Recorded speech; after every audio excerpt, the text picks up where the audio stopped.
Hello everyone, welcome आप सभी का ईडी एकेडमी पर। मैं हूं हम्माद और आज के इस क्लास में हम लोग कंप्लीट करने जा रहे हैं संतुलित रासायनिक समीकरण, जो कि काफ़ी महत्वपूर्ण टॉपिक है। इससे जो है लगभग सभी एग्जाम में क्वेश्चन बनते हैं और मैं गारंटी से कहता हूं कि आज के इस वीडियो को आप लोग देख लेते हैं तो आपका संतुलित रासायनिक समीकरण से जो भी कंफ्यूज था सारी तो दूर होगा ही। साथ ही साथ आज का वीडियो देखने के बाद आप कभी भी इसमें जो कंफ्यूज नहीं रखेंगे, किसी भी तरह का कितना से लॉन्ग आपका समीकरण आएगा आप लोग इजीली जो है सोल्यूशन कर सकते हैं। ठीक है, चलिए स्टार्ट करते हैं। सबसे पहले हम लोग जान लेते हैं कि संतुलित रासायनिक समीकरण होता क्या है। तो आप लोग रासायनिक समीकरण के बारे में नाम सुना होगा, अगर नहीं सुना तो मैं शॉर्ट में आपको बता देता हूं। जब भी कोई अभिक्रिया होती है, अभिक्रिया होने के बाद उसका एक नया पदार्थ बनता है, इन्हीं चीज को रासायनिक सूत्रों और संकेतों के अनुसार लिखना ही रासायनिक समीकरण कहते हैं। जैसे बोलेंगे हम लोग सोडियम प्लस ऑक्सीजन के साथ अभिक्रिया हुआ तो सोडियम का मैंने N लिखा, ऑक्सीजन का O लिखा और अभिक्रिया के दौरान ये सोडियम ऑक्साइड बनाया यानी Na2O। ठीक है, सोडियम ऑक्साइड को Na2 इसका सूत्र हो गया, सोडियम का संकेत Na हो गया, ऑक्सीजन का संकेत O हो गया। तो वही तो कहना चाह रहा है कि जब किसी पदार्थ के उसके संकेत या सूत्रों के द्वारा दर्शाया जाता है तो उसको हम क्या कहते हैं, रासायनिक समीकरण कहते हैं। इसी रासायनिक समीकरण को आज हम लोग संतुलित करने के बारे में सीखेंगे, जो कि लगभग ऑलमोस्ट सभी एग्जाम में जो आपके पूछे जाते हैं। आखिर कैसे जो आपको रासायनिक समीकरण को संतुलित करना है, बहुत ही इजी सिंपल वैसे समझाने वाला हूं, तो समझ जाइएगा। सबसे पहले मैंने कुछ यहाँ पे जो आपके लिए एक समीकरण दे रखा हूँ, दे रहा हूँ। जैसे मैंने लिया Na, ठीक है, Na एक सोडियम है, ठीक है, इसको हम ऑक्सीजन के साथ जो है रिएक्शन करवाना है, जिसमें हमारा जो है बनाता है, क्या बनाता है ये, तो Na2O बनाता है। क्या बनाता है? Na2O। अच्छा, संतुलित रासायनिक समीकरण को हम लोग को मतलब संतुलित रासायनिक, यहाँ पे तो टॉपिक तो हम लोग तो पढ़ने जा रहे हैं संतुलित रासायनिक समीकरण कहते किसको। तो संतुलित का मतलब आप लोग समझते होंगे बैलेंस, यानी दोनों तरफ बराबर होना चाहिए। तो वही चीज़ कहना चाहता है कि जब दो पदार्थ आपस में अभिक्रिया के दौरान जुड़ता है, इसको हम कहते हैं अभिकारक। क्या कहते हैं?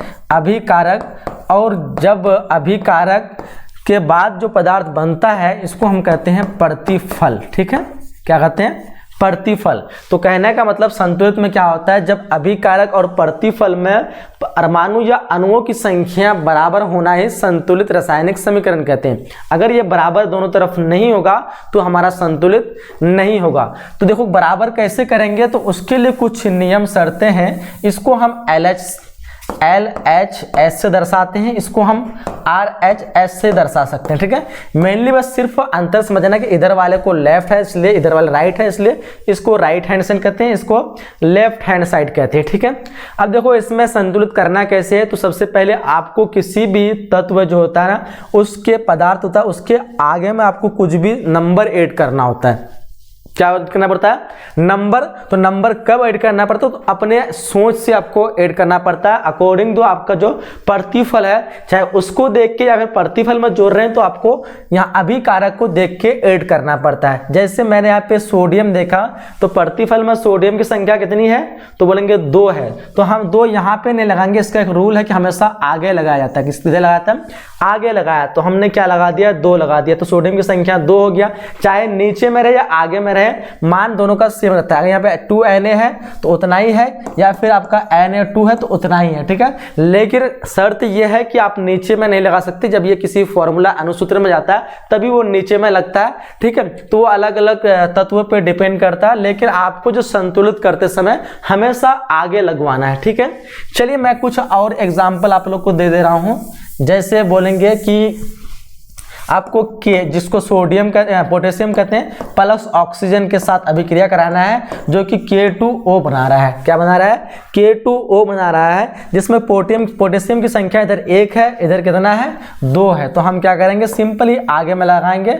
अब देखो ऑक्सीजन की संख्या 1 है, ऑक्सीजन की हमारा ये संतुलित रासायनिक समीकरण पूरी तरह से हो गया। ठीक है, चलिए आगे आप कुछ और एग्जाम्पल ले लेते हैं।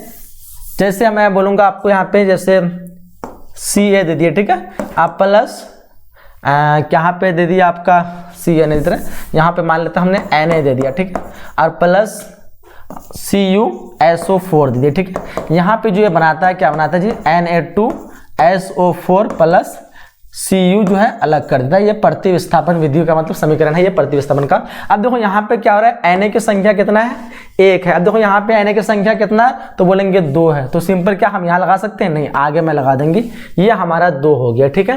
अच्छा देखो SO4 की संख्या कितना है यहाँ पे, 1 है, SO4 की संख्या 1 है। चलो Cu की संख्या कितना है, Cu की संख्या, यानी अब ये पूरी तरह से हमारा संतुलित हो चुका है, ठीक है। तो इस तरह से बेसिक सा आपको सिंपल ध्यान रखना है कि दोनों तरफ जो है परमाणु की संख्या जो है बराबर होना चाहिए, ठीक है। चलो कुछ क्वेश्चन जो पूछे गए प्रीवियस ईयर्स में वो मैं आप लोग को दिखा दे रहा हूँ कि कौन से क्वेश्चन जो आपको पूछे जाते हैं एग्जाम में, ठीक है। देखो यहाँ पे क्वेश्चन पूछा रखा है, ये क्वेश्चन है देखिए यहाँ पे कि NaOH प्लस CO2 तीर का चिन्ह Na2CO3 प्लस H2O बना रहा है। अब देखो यहाँ पे हाइड्रोजन की संख्या कितना है, 1 बोलेंगे, इधर हाइड्रोजन की संख्या कितना है, 2 बोलेंगे, तो हम हमेशा कहाँ लगा सकते हैं, आगे लगा सकते हैं। अब जैसे आगे लगाए तो इसके आगे जितना भी तत्व हो वो सबके लिए हो गया, ठीक है। तो Na भी संख्या 2 हो गया, O भी संख्या 2 हो गया, हाइड्रोजन भी संख्या 2 हो गया, ठीक है। अब देखो Na की संख्या कितना है, 2, तो मतलब 2 हमारा आगे लगा तो ये तो पूरा बराबर हो गया। अच्छा O की संख्या यहाँ पे 2 है, 1 2 यहाँ पे है, ठीक है, यानी पूरे में देखना आपको, O की संख्या यहाँ पे 2 है और यहाँ पे आगे में 2 लगा तो 2, कितना हो गया, O की संख्या 4। अच्छा इधर O की संख्या कितना है, 3 है और एक यहाँ पे है 1 है, तो कितना हो गया, 3 और 1 4, यानी O भी क्लियर हो गया, हाइड्रोजन भी क्लियर हो गया, Na भी क्लियर हो गया। अब ये हमारा पूरी तरह से संतुलित बन चुका है, ठीक है। चलिए अगला एग्जांपल लिखे यहाँ पे MnO2 plus HCl MnCl2 plus H2O plus Cl2, ठीक है। अब देखो यहाँ पे Mn आपका है कितना है, 1 है, यहाँ पे 1 है, चलो ये सही है। O2 कितना है, 2 है, O कितना है, एक यहाँ पे है O, यानी 1 है, तो हमको 2 के लिए हम आगे में 2 लगा दिए यहाँ पे। अच्छा देखो हाइड्रोजन कितना हो गया, 4 हो गया, इधर हाइड्रोजन कितना है, सिंगल है, चलो 4 लगा दिए।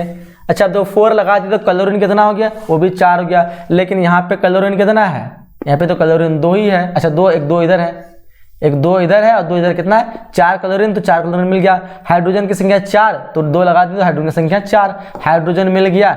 Mn एक सिंगल मिल गया, Cl 4 मिल गया, और क्या मिलना, O की संख्या कितना मिला, 2, O की संख्या 1 यहाँ मतलब आगे में 2 लगाए तो 2 मिल गया, यानी अब ये भी मेरा पूरी तरह से संतुलित हो चुका है, ठीक है। चलिए आगे और कुछ क्वेश्चन अगर है तो मैं आप लोग को दिखा दे रहा हूँ संतुलित रासायनिक समीकरण से, और कुछ क्वेश्चन अगर पूछा गया है तो जैसे यहाँ पे एक क्वेश्चन आपको दिया गया है कि HNO3, ठीक है, HNO3 plus CaOH whole 2 CaNO3 2H2O, ठीक है। अब देखो यहाँ पे H की संख्या 1 है, H की संख्या यहाँ पे 2 है, कितना हो गया, 3 हो गया। इधर H की संख्या 2 दूने 4 है, तो हमको क्या करना पड़ेगा, चलो इधर लगा देते हैं हम 2। अब जब H की संख्या 2 यहाँ पे लगा तो 2H हो गया, 2 इधर हो गया, 4H, H की संख्या मिल गया। अच्छा N की संख्या भी 2 हो गया, तो N की संख्या इधर कितना है जी, N की संख्या यहाँ पे आपका 2, क्योंकि O की संख्या 3 है, ठीक है, N की संख्या 3 नहीं है, N अलग है O अलग है, ठीक है। तो N की संख्या यहाँ पे याद रखना है, ये चीज आपका कंफ्यूज नहीं करना आप लोग को। NO3 यहाँ पे अलग अलग है, N से नाइट्रोजन है, ऑक्सीजन, O से ऑक्सीजन है, ठीक है, 2 अलग अलग। तो O की संख्या 3 है लेकिन N की संख्या कितना है, 1 है, लेकिन गुना जो है बाहर में ब्रैकेट का मतलब क्या कि ये 2 जो है दोनों के लिए गुना है, तो O की संख्या कितना हो जाएगा यहाँ पे, तो 3 दूने 6 हो जाएगा, लेकिन N की संख्या मात्र 2 ही रहेगा, ठीक है।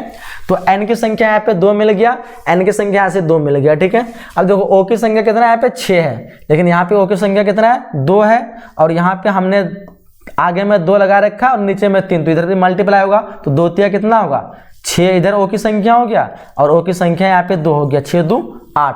देखो O की संख्या आपका फिर यहाँ पे 2 है, आगे में 2 लगाया तो यहाँ पे भी 2 होगा, तो 2 यहाँ पे हुआ, 6 यहाँ पे हुआ, यहाँ पे भी O की संख्या कितना हो गया, 8, यानी O हमारा क्लियर हो गया, H हमारा क्लियर हो गया, N हमारा भी क्लियर हो गया। अच्छा CA 1 है, CA 1 है।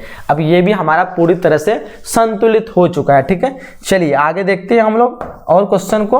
एक क्वेश्चन यहाँ पे भी पूछा गया आप लोगों को कि FeO3 plus 2Al plus 3Al2O3 plus 2Fe। अब देखो यहाँ पे क्या कह रहा है, Fe2O3 है, अब यहाँ पे Fe की संख्या 2 है, इधर Fe की संख्या 2 है, चलो बराबर है। O की संख्या 3 है, इधर O की संख्या 3 है, बराबर है। Al की संख्या 2 है, लेकिन Al की संख्या यहाँ पे 3 दूना 6 है, तो अब क्या करेंगे बताओ, 2Al लगा हुआ है यहाँ पे, तो इसके आगे आपको 2Al है, यहाँ पे आपका Al2O3 है, 3 दूने 6Al हो गया। क्या करना अब, यहाँ पे जो आपका 6Al होना चाहिए, यहाँ पे 2 नहीं रहना चाहिए, Al2 ऐसे शायद होना चाहिए आपका, यहाँ पे 6Al होना चाहिए। शायद क्वेश्चन कुछ मिस्टेक है इसका, एक बार आप लोग देख लीजिए। चलिए आगे देखते हैं और और कुछ क्वेश्चन है क्या? तो रासायनिक समीकरण से इतने कुछ क्वेश्चन थे और तो शायद नहीं दिख रहा है क्वेश्चन। चलिए, तो ये कुछ क्वेश्चन आप लोग को सोल्यूशन करा दिए। मैं उम्मीद करता हूं कि शायद आप लोग को समझ में आ गया होगा कैसे हम लोग जो है शुद्ध करना है।